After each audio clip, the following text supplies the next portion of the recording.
your IQ that's going to get you the job, but it's your EQ that's going to get you the promotion.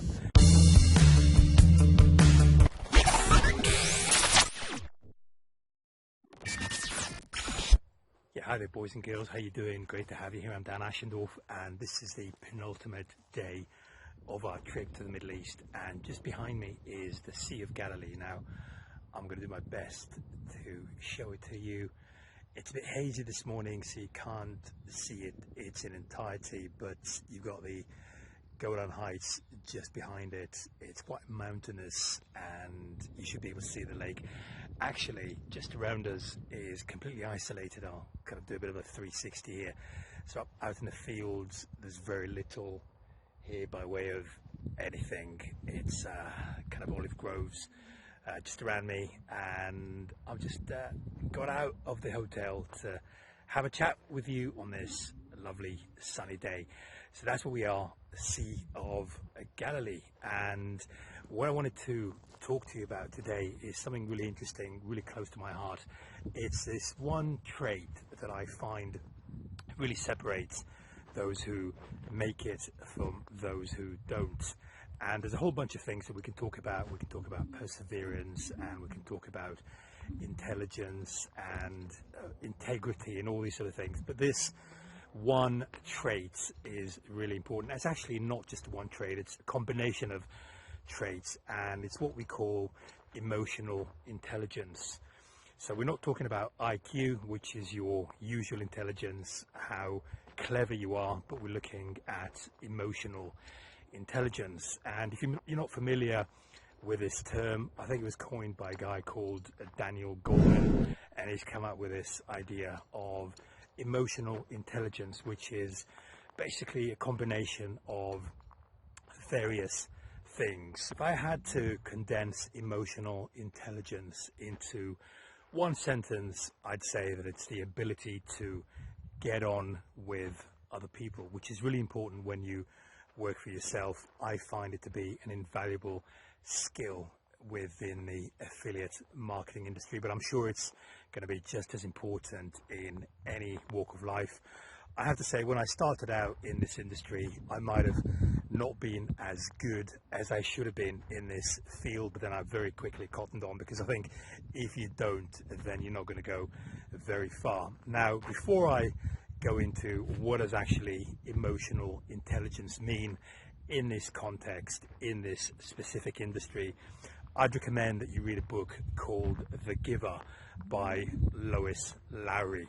And what that would do is kind of frame the entire conversation in a very poignant way, and I think that's going to really bring it home to you as to what I mean by having a very high level of emotional intelligence. So with that said, let's have a look at 3 sub-traits that we need to have if we are going to be emotionally intelligent, specifically within the affiliate marketing industry. And the first one is to be adding value. So I always talk about collaboration being the fastest way there is to succeed in this industry. So if you have a skill and you bring it to someone else who is willing to work with you, he's willing to distribute it, or he's willing to kind of take it to his audience, then you are going to be getting a lot faster results than you would have done otherwise had you tried to do it all yourself.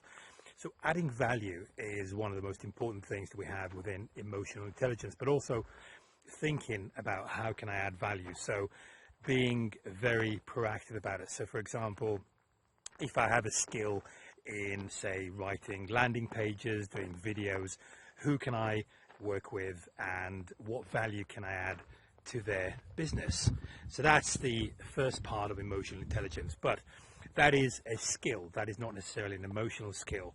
And when we start to drill down into the emotional skills that we need to have in order to really have an impact as an emotionally intelligent person, let's try to break these down one by one. So the first thing we need to be doing is being very positive and having a can-do attitude. And I think that people really gravitate towards that because they kind of spot that you are a nice person to work with, you're an easy person to work with, and when they turn on their PC in the morning and they see a message from you, they are generally happy to hear from you. And I actually worked with a whole bunch of people who were emotionally positive, and they were emotionally intelligent rather, and I've worked with a whole bunch of people who weren't. So I think rather than tell you about the ones who were, I'll give you a bit of a cautionary tale about someone who wasn't. So I was working with this chap, I was collaborating with someone,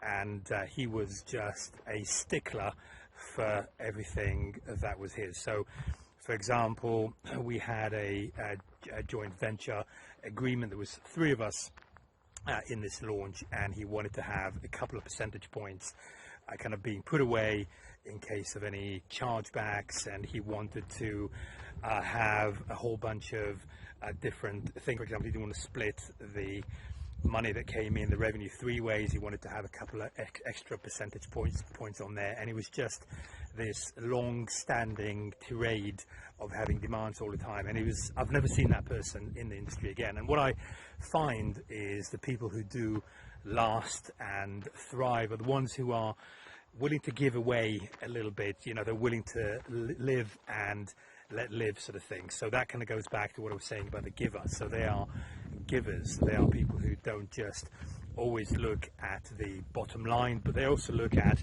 the importance, possibly the bottom line, of working as part of a team, which is just as important as having a couple of extra percentage points. Because, as I said, I haven't actually seen that person again. And I remember, I mean, I've actually made a list in time for this video, because I wanted to kind of remind myself of what it is not to be emotionally intelligent. I can't remember everything that he was doing, but certainly it didn't last very long in the industry.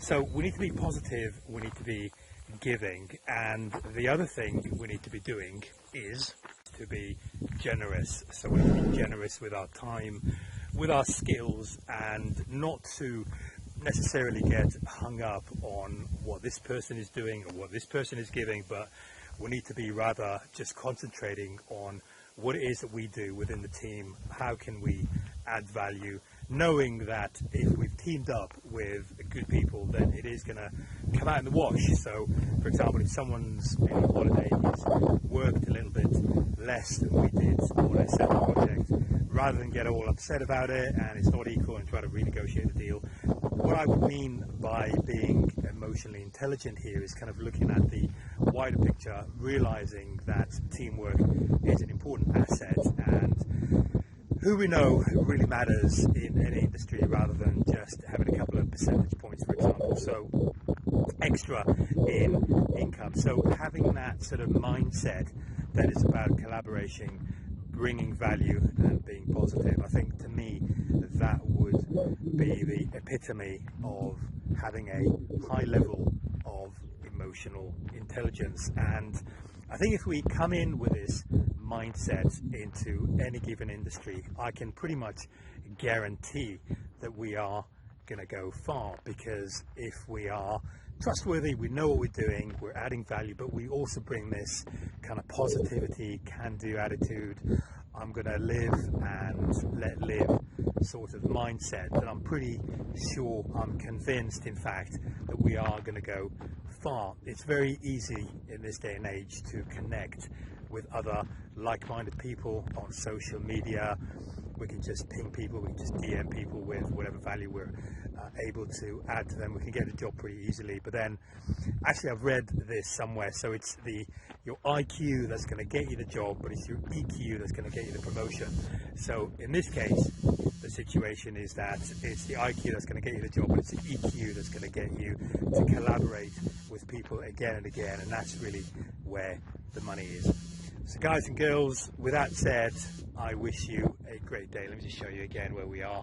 So beautiful Sea of Galilee location here in the, I think it's the Upper Galilee, and hopefully you can see behind me all the various fields. It's quite bright, so I can actually see what I'm showing you, but you should be able to see the various fields behind me. So that's Zephod just there, and to be honest, I'm not really sure where these mountains are. There's Tiberias just over there, but a beautiful part of the country here. And that's it for me, Dan Ashendorf, signing out, guys and girls. Have a lovely day, and speak to you soon. Bye bye.